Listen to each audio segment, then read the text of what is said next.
Las NIF, Normas Internacionales de Información Financiera. Sección 21. Provisiones y contingencias. Esta sección se le aplicará a todas las provisiones, pasivos contingentes y activos contingentes, excepto aquellas que son tratadas en otras secciones de las NIF. Los requerimientos de esta sección no se aplicarán a los contratos pendientes de ejecución, a menos que sean contratos de onerosos. Los contratos pendientes de ejecución son aquellos en los que las partes no han cumplido ninguna de las obligaciones, o ambas partes han cumplido parcialmente sus obligaciones. La palabra provisión se utiliza en el contexto de partida tales como depreciación, deterioro del valor de activos y cuentas por cobrar incobrables, pero ellas son ajustes en el importe en libros de activos en lugar de un reconocimiento de pasivos y por ellos no se tratan en esta sección. La sección trata las siguientes provisiones: arrendamientos, contratos de construcción, obligaciones por beneficios a los empleados, impuestos a las ganancias, cada una mejor tratada y explicada en su respectiva NIF. Reconocimiento inicial. Una entidad solo podrá reconocer una provisión siempre y cuando sea probable que la entidad tenga que desprenderse de recursos que comporten beneficios económicos para liquidar la obligación. El importe de la obligación puede ser estimado de forma fiable. La entidad reconocerá la provisión como un pasivo en el estado de situación financiera y el importe de la provisión como un gasto, excepto que otra sección de esta NIF requiera que el costo se reconozca como parte del costo de un activo. Una entidad medirá una provisión como la mejor estimación del importe requerido para cancelar la obligación en la fecha sobre la que se informa. La entidad excluirá de la medición de una provisión las ganancias procedentes por disposiciones esperadas de activos. Cuando una parte o la totalidad del desembolso requerido pueda ser reembolsado por un tercero, la entidad reconocerá el reembolso como un activo separado. El reembolso por cobrar se presentará en el estado de situación financiera como un activo y no se compensará con la provisión. La mejor estimación es el importe que una entidad pagaría racionalmente para liquidar la obligación al final del periodo sobre el que se informa o para transferirla a un tercero en esa fecha.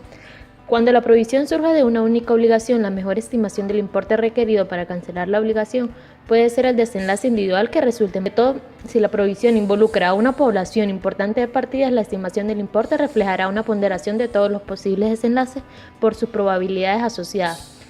Cuando el efecto del valor en el tiempo del dinero resulte significativo, el importe de la provisión será el valor presente de los importes. Medición posterior. Una entidad cargará contra una provisión únicamente los desembolsos para los que fue originalmente reconocida. Una entidad revisará y ajustará las provisiones en cada fecha sobre la que se informa para reflejar la mejor estimación actual. Cualquier ajuste a los importes previamente reconocidos se reconocerá en resultado. Activos contingentes. Una actividad no reconocerá un activo contingente como un activo. Se debe revelar información sobre un activo contingente cuando sea probable la entrada de beneficios económicos a la entidad. Cuando el flujo de beneficios futuros sea cierto, el activo correspondiente no es un activo contingente y por tanto es apropiado proceder a reconocerlo. Pasivos contingentes. Un pasivo contingente es una obligación posible pero incierta o una obligación presente que no está reconocida. Una entidad no reconocerá un pasivo contingente como un pasivo, excepto que en el caso de las provisiones para pasivos contingentes de una adquirida, cuando una entidad sea responsable de forma conjunta y solidaria, la parte de la deuda que se espera que cubran las otras partes se tratará como un pasivo contingente. Información a revelar. La información que se debe presentar es la siguiente: una conciliación que muestre el importe en los libros al principio y al final del periodo, las adiciones realizadas durante el periodo, los importes cargados contra la provisión durante el periodo, los importes no utilizados revertidos en el periodo. Una breve descripción de la naturaleza de la obligación y del importe y calendarios esperados de cualquier pago resultante. Una indicación acerca de las incertidumbres relativas al importe o al calendario de la salida de recursos. El importe de cualquier reembolso esperado indicando el importe de los activos que hayan sido reconocidos.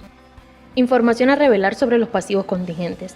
Una entidad revelará para cada clase de pasivo contingente una estimación de sus efectos financieros, una indicación de las incertidumbres relacionadas con el importe o el calendario de la salida de recursos, la posibilidad de cualquier reembolso. En la fecha sobre la que se informa una breve descripción de la naturaleza, a menos que la posibilidad de una eventual salida de recursos para liquidarlo sea remota. Si es impracticable revelar una o más de estas informaciones, este hecho deberá señalarse.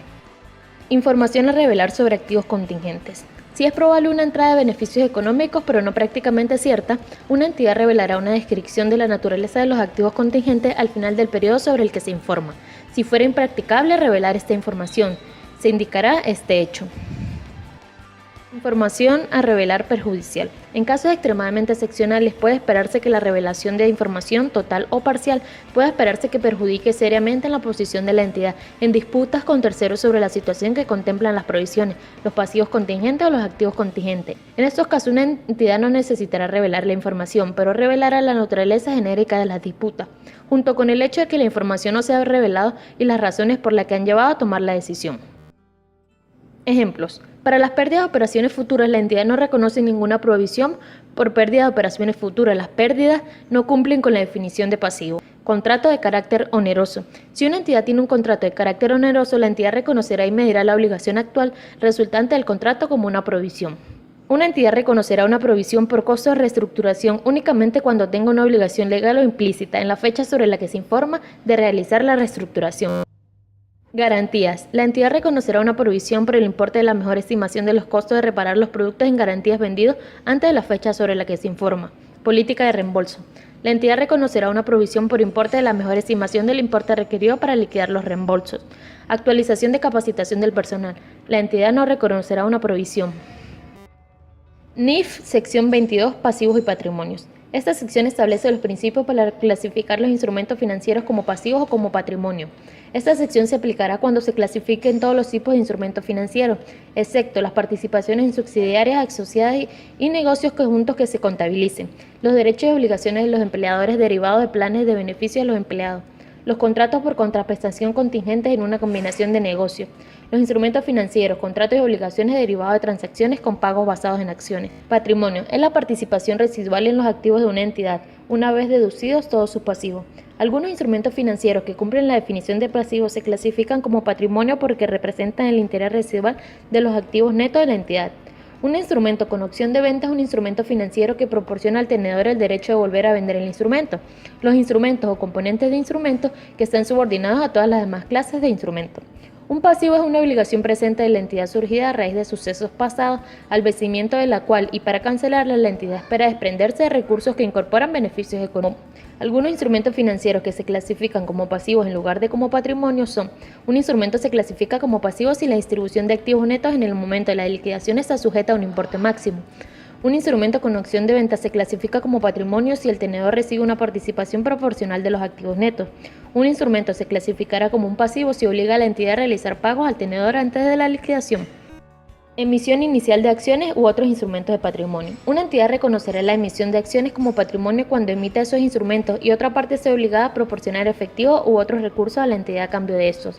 Una entidad medirá los instrumentos de patrimonio el valor razonable del efectivo u otros recursos recibidos o por recibir, neto de los costos directos de emisión de los instrumentos de patrimonio. Una entidad contabilizará los costos de transacción de patrimonio como una deducción del patrimonio neto de cualquier beneficio fiscal. Los instrumentos se emiten antes de que la entidad reciba el efectivo. La entidad presentará el importe por cobrar como una compensación al patrimonio en su estado de situación financiera, no como un activo.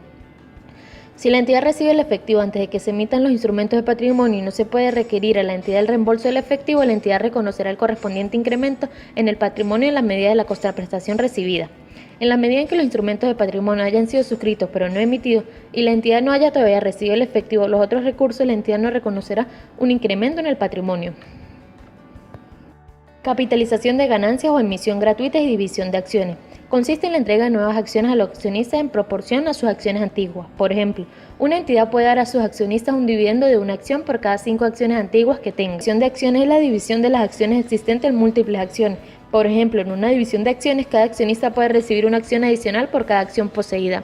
En algunos casos, las acciones previamente en circulación se cancelan y son reemplazadas por nuevas acciones. La capitalización de ganancias y emisiones gratuitas, así como las divisiones de acciones, no cambian el patrimonio total.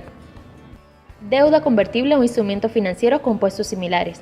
En la emisión de deuda convertible o de instrumentos financieros compuestos similares que contengan un componente de pasivo y un componente de patrimonio, una entidad distribuirá el producto entre el componente de pasivo y el componente de patrimonio. La entidad no revisará la distribución en un periodo posterior. En periodos posteriores a la emisión de los instrumentos, la entidad reconocerá sistemáticamente cualquier diferencia entre el componente de pasivo y el importe principal por pagar el vencimiento como un gasto activo. Para realizar la distribución, la entidad determinará primero el importe del componente de pasivo como el valor razonable de un pasivo similar que no tenga un componente de conversión o un componente de patrimonio asociado similar. Reducirá el patrimonio del importe de las distribuciones a los propietarios netos de cualquier beneficio fiscal. En ocasiones, una entidad distribuye otros activos que no son efectivos como dividendos a los propietarios. Cuando una entidad declare este tipo de distribución y tenga obligación de distribuir archivos distintos al efectivo a los propietarios, reconocerá un pasivo. El pasivo se medirá el valor razonable de los activos a distribuir. Al final de cada periodo sobre el que se informa, así como en la fecha de liquidación, la entidad revisará y ajustará el importe en los libros del dividendo a pagar, y así reflejar los cambios en el valor razonable de los activos a distribuir, reconociendo cualquier variación en el patrimonio como ajustes al importe de la distribución. Participaciones no controladoras y transacciones en acciones de una subsidiaria consolidada. En los estados financieros consolidados se incluirá en el patrimonio una participación no controladora en los activos netos de una subsidiaria. Una entidad trata los cambios en la participación que no den lugar a una pérdida de control, como transacciones con tenedores de instrumentos de patrimonio y su capacidad de tales. Por consiguiente, se ajustará el importe en los libros de las participaciones no controladoras para reflejar el cambio en la participación de la controladora en los activos netos de la subsidiaria. Cualquier diferencia entre el importe por el que se ajusten las participaciones no controladoras y el valor razonable de la contraprestación pagada o recibida, si existiese, se reconocerá directamente en el patrimonio. Ejemplos de pasivos y patrimonio: las cuentas por pagar, alquileres por pagar, efectos por pagar, capital social, utilidades no distribuidas y cuentas de accionistas. Muchas gracias.